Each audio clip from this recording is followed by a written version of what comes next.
nanay na nahihirapan siya. Pero, mas lalong mahirap kapag kailangan ni Kuya Rambo na mahirapan din siya.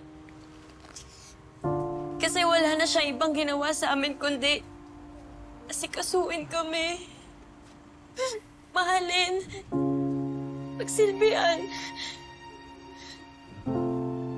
Rain, alam ko si Aling Juday ay nasa hospital lang. Pero nasaan si Kuya Rampo mo? How is he dealing with all of this? Okay lang ba siya?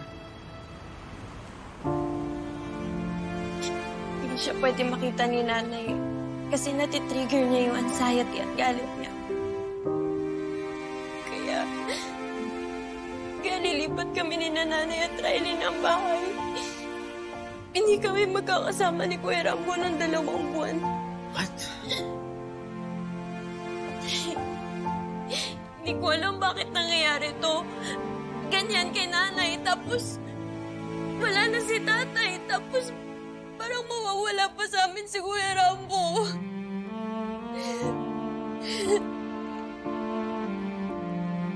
Sobrang unfair.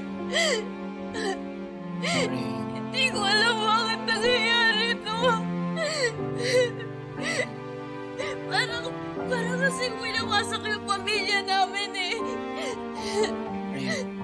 Rain, teka lang. Rain, I'm sorry you're going through all of this. Hindi mo deserve to.